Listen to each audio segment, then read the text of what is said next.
नमस्कार दोस्तों, मैं आस्था कंड्या आप सबका स्वागत करती हूँ अपने YouTube चैनल आस्था कंड्या एस्ट्रोलॉजी में। आज इस वीडियो को स्टार्ट करने से पहले मैं आपको बताना चाहूंगी कि अगर आपको मेरे वीडियोस अच्छे लगते हैं तो प्लीज लाइक करें, सब्सक्राइब करें। जितना ज्यादा आप शेयर कर सकते हैं अपने फैमिली में, अपने फ्रेंड्स में, अपने रिलेटिव्स में, उतना ज्यादा शेयर करें। आज इस वीडियो में मैं आपको 8वीं महाविद्या यानी कि माँ बगलामुखी के बारे में बताने जा रही हूँ। माँ बगलामुखी, जिन्हें हम पीताम्बरा माँ, शत्रुनाशनी और ब्रह्मास्त्र रूपणी भी बोलते हैं। इनको पीताम्बरा माँ इसलिए बोलते हैं क्योंकि इनको पीले कलर की चीजें बहुत पसंद है। इनके पूजा पाठ में पीले कलर की चीजों का ही उपयोग होता है। अगर आप माँ बगलामुखी को भोग प्रसाद चढ़ाते हैं तो उसमें पीले कलर की चीजें जैसे कोई भी फल फ्रूट्स है, जैसे केला है, आम है, या पीले कलर की कोई भी मिठाई, इनका भोग लगता है। इनको पीले कलर का श्रृंगार है, जैसे अष्टगंध हो गया पीले कलर का, इसके साथ साथ पीले कलर की चुनरी है, ये चढ़ता है। और इनको पीले पीले कलर के जो फूल है, उसकी मालाएं हैं, वो बहुत पसंद है। इनका अगर हम जाप भी करते हैं तो वो भी पीले कलर की मालाओं पे ही होता है, जैसे पीले हकीक की माला हो गई या फिर पीले हल्दी की माला हो गई। तो मैंने आपको ये बता दिया है कि इनको पीताम्बरा माँ क्यों बोलते हैं। इनको शत्रुनाशिनी इसलिए बोलते हैं क्योंकि शत्रु पर विजय पाने वाली देवी हैं। अगर आपके बहुत ज़्यादा शत्रु हैं, दुश्मन हैं, आप दुश्मनों से परेशान हो चुके हैं, तो ये शत्रु आपके शत्रुओं का सर्वनाश कर देती है। यहाँ तक कि अगर आप कोई वाद-विवाद में फँस चुके हैं और अगर आपके ऊपर कोई ने कोर्ट कचहरी मतलब कोर्ट कचहरी के मसले कोई ने आपके ऊपर केस कर दिया, आप निर्दोष हैं, तब आपको इनकी शरण में डेफ़िनेटली जाना चाहिए। इसमें आपकी डेफ़िनेटली विजय होगी। इसलिए इन्हें विजय की देवी भी कहा जाता है। ये शत्रु का नाश कर देती है। इसके साथ-साथ ये आपको नेगेटिविटी से बचाती है। अगर आपके ऊपर कोई तंत्र-वादा क्रिया है, ब्लैक मैजिक है, मारन क्रिया अगर कोई कर रहा है, तो फिर उसका सर्वनाश होना बिल्कुल तय है। ये जो देवी हैं, ये उग्र देवी में मानी जाती हैं और इनकी जो पूजा है वो हमेशा रात में होती है। सौम्य पूजा ही होती है, तांत्रिक पूजा नहीं होती, क्योंकि अगर लोग अपन बोले ना कि रात में होती है तो फिर लोगों के दिमाग में आता अरे तांत्रिक पूजा होती होगी, तो ऐसा कुछ भी नहीं है। सौम्य पूजा आप कर सकते हैं, आप अपने घर पे बैठ के ये पूजा कर सकते हैं, क्योंकि माँ बगलामुखी के जो मंदिर हैं वो तो कम है, हर जगह नहीं होते, कुछ-कुछ जगहों पे होते हैं। मतलब इनके 3 प्रमुख जो मंदिर हैं वो मध्य प्रदेश में है, 2 तो, एक दतिया में है और एक नलखेड़ा में है और एक हिमाचल प्रदेश में कांगड़ा। ये 3 मेन उनके मंदिर हैं जहाँ पे हवन भी होता है, पूजा भी होती है, तो आप वहाँ पर भी जाके आपकी कोई मनोकामना या आपका कोई ऐसा काम है जो नहीं हो रहा है, आप करवा सकते हैं। इस मंदिर में तो बड़े-बड़े पॉलिटिशियंस भी जाते हैं और वहाँ पे हवन करवाते हैं। इसके साथ-साथ अगर आपके शहर में आप एक बार सर्च कर लेना, अगर माँ बगलामुखी का मंदिर है तो ये तो बहुत अच्छी बात है। बगलामुखी माँ की जयंती भी आने वाली है, अभी 24 अप्रैल को है, तो उस दिन अगर आपके शहर में बगलामुखी माँ का मंदिर है, तो आप वहाँ पे जाके पीले कलर की माला और बेसन के लड्डू वगैरह हो गए, आप वो चढ़ा सकते हैं। अगर नहीं है, तो फिर आप माँ दुर्गा को ही माँ बगलामुखी मान के उनको चढ़ा सकते हैं और उनकी कृपा पा सकते हैं। आज इस वीडियो में मैं आपको साधना बताऊँगी कि आप घर बैठे माँ बगलामुखी की साधना कैसे करेंगे।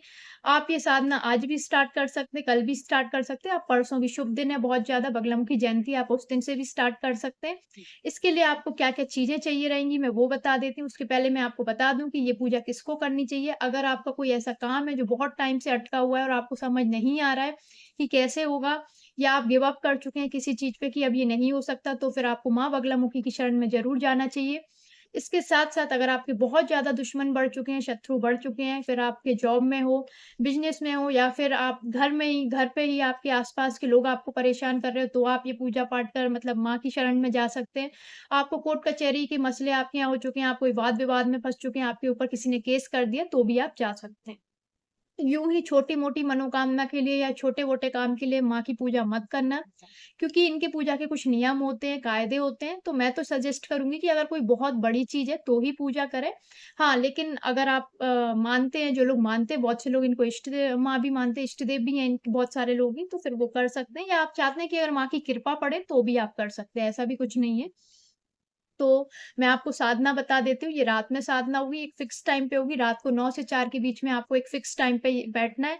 इसके लिए आपको एक पीले कलर का आसन चाहिए, अगर पीले कलर का आसन नहीं है, तो फिर आप क्या कर सकते हैं, पीले कलर का रुमाल है या चुन्नी, वो आप अपने सर पे डाल लें, पीले कलर के कपड़े पहन लें और आपको एक पटरी चाहिए रहेगी, उस पे आपको पीले कलर का एक कपड़ा लाना पड़ेगा बाज़ार से, वो लेके आएँ। आप माँ बगलामुखी की एक फ़ोटो स्टेट करा लें, मूर्ति नहीं बोला मैंने, फ़ोटो बोला, एक छोटी-सी फ़ोटो स्टेट करवा लें। कोई भी कैफ़े वगैरह से छोटी-सी फ़ोटो स्टेट हो जाएगी या फिर आप यंत्र रख सकते हैं। मैं तो मानती हूँ कि यंत्र सबसे बेस्ट होता है, यंत्र आप सभी देवी-देवता का रख सकते हैं।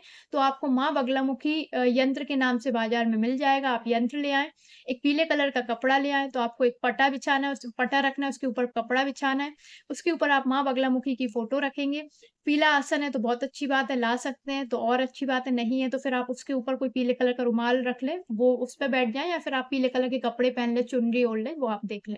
आपको बेसन के आप लड्डू ले आएँ या फिर केले का आप भोग लगा सकते हैं। इनके इसमें पीले आपको जो तेल है वो सरसों का तेल उपयोग होगा और पीले कलर की आपको थोड़ी-सी सरसों चाहिए रहेगी। आपको क्या करना है, आप आसन पे बैठ जाएँगे, माँ की फ़ोटो सामने रखेंगे, एक सरसों के तेल का दीपक प्रज्वलित कर लेंगे, उसमें आप थोड़े बहुत दाने सरसों के डाल देंगे, पीली जो सरसों आती है, वो डाल देंगे। उसके बाद आपको संकल्प लेना है। अब संकल्प आप कैसे लेंगे मैं बता देती हूँ, आपको अपने हाथ में जल रखना है और बोलना है ओम श्री गणेशाय नमः, ओम श्री गणेशाय नमः, ओम श्री गणेशाय नमः। गणपति जी का नाम लेके आप अपना नाम बताएँगे, अगर आप मैरिड हैं तो पति का नाम लेंगे, अनमैरिड हैं तो पिता का नाम लेंगे, गोत्र, स्थान सब बताएँगे और आप जिस भी पर्पज़ से ये पूजा कर रहे हैं आप वो बोलेंगे। उसके बाद बोलेंगे हे माँ बगलामुखी मेरा नाम डैश सेम संकल्प लेंगे, अपना नाम, स्थान, गोत्र सब बताएँगे, आप अपना पर्पज़ बोलेंगे और अगर आप कोई शत्रु से परेशान हैं तो आप उस शत्रु का नाम भी बता सकते हैं। आपको कुछ भी उल्टी-सीधी चीज़ें नहीं बोलना है कि उसका सर्वनाश हो जाए या कुछ भी हो जाए, ये आप माँ को सरेंडर करेंगे, माँ अपने आप देख लेंगी। बस आप ये बोल सकते हैं कि मैं बहुत परेशान हूँ और मैं चाहता हूँ या चाहती हूँ कि जो भी इंसान है जिनका आपने नाम लिया है अपने शत्रु का जो उसको थोड़ा बुद्धि दे दें कि उसका ना दिमाग मेरी तरफ से हट जाए और वो अच्छे काम करने लगे। आप ऐसा कुछ पॉजिटिव वे में बोल सकते हैं। और बस फिर ये आप जो जल है वो ऐसे छोड़ देंगे। आप एक नीचे पात्र रख लें, उसमें ये जल छोड़ दें, इसके बाद आपको थोड़ा-सा फिर से जल लेना और बोलना है विष्णु, विष्णु, विष्णु करके ये जल फिर से छोड़ देना है। तो आप वो पात्र में जल छोड़ दें और फिर सुबह आप इसको पौधे में डाल दें। बस वो जल याद रखना कि पैरों में नहीं आना चाहिए। तो आपने संकल्प ले लिया, उसके बाद आप जो भी मिठाई, फल लेके आएँ वो आप माँ को भोग चढ़ाएँगे। फूल वगैरह अगर आपके पास है तो बहुत अच्छी बात है, वरना नहीं है तो कोई बात नहीं, आप फूल वगैरह भी चढ़ा सकते हैं। उसके बाद आप फिर वहाँ पे बैठ के आप संकल्प में लेकिन ये भी बोलना है कि आप कितनी माला कर रहे हैं, आप ये 11 दिन की साधना कर सकते हैं। 11 दिन की साधना कर सकते हैं, आप 5 दिन की साधना कर सकते हैं, लेकिन 11 दिन तो एटलीस्ट करो। और ये भी कर सकते हैं कि अगर आपके ऊपर किसी ने केस कर दिया है, तो आप ये बोल सकते हैं, जब तक मैं ये केस में जीत नहीं जाता हूँ या जीत नहीं जाती हूँ, तब तक मैं ये आपकी इतनी-इतनी माला रोज़ करूँगा। बट एक फिक्स टाइम पे करना, कोशिश करना कि आप फिक्स टाइम पे करें और अगर आपको कोई शत्रु है, तो आप बोलना कि मैं 11 दिन की कर रहा हूँ या कर रही हूँ, मैं चाहती हूँ कि इस शत्रु को आप थोड़ी बुद्धि दे दें और इसका दिमाग मेरे वहाँ से हट जाए। तो आप देख लें जैसे भी आपको करना है। आपको माला लानी रहेगी या तो आप हल्दी की या पीले हक्के की माला ले आएँ, अगर नहीं ला सकते, पॉकेट अलाउ नहीं कर पा रही क्योंकि सभी लोग मेरी वीडियोज़ देखते हैं, तो फिर आप उँगली पे ही, हाथ पर ही माला कर लेंगे। 3, 5, 11, 21, 36 जितनी ज़्यादा आप माला कर सकते हैं, बेस्ट इन की वैसे तो 36 के काउंट में होती है, अगर 36 माला कर लेते हैं 11 दिन तक तो फिर मज़ा आ जाएगा। क्योंकि जो मैं आज मंत्र आपको बताने जा रही हूँ, बहुत पावरफुल मंत्र है और ये पहले दिन से अपना रिज़ल्ट दिखाना शुरू कर देता है। मंत्र थोड़ा बड़ा है, मैं बोल देती हूँ, स्क्रीन पे भी आ रहा होगा और इसके साथ-साथ आपको डिस्क्रिप्शन में भी ये मंत्र दे दूँगी। मंत्र है, ओम ह्लीं बगलामुखी सर्वदुष्टानां वाचं मुखं पदं स्तंभय जीवां कीलय बुद्धिं विनाशाय ह्लीं ओम स्वाहा। ओम ह्लीं बगलामुखी सर्वदुष्टानां वाचं मुखं पदं स्तंभय जीवां कीलय विद्यं बुद्धिं विनाशाय ह्लीं ओम स्वाहा। बड़ा मंत्र है, आप एक बार नेट पे ये मंत्र सर्च भी करें, इसको प्रॉपर प्रोनाउंस कर लें, ऐसा नहीं कि आप कुछ भी उल्टा-पुल्टा बोल रहे हैं और आराम-आराम से करें। जो आपका उच्चारण है, वो सही आना चाहिए और पहले तो मैं बोलूँगी कि आप 3 माला से या 1 माला से स्टार्ट करें, फिर धीरे-धीरे आप बढ़ा लें। और बस उसके बाद माँ की आप आरती कर दें, माँ से क्षमा माँग लें और बस अगर आपको कोई डाउट होता है, तो आप पूछ सकते हैं। आज के लिए इतना ही, नमस्कार।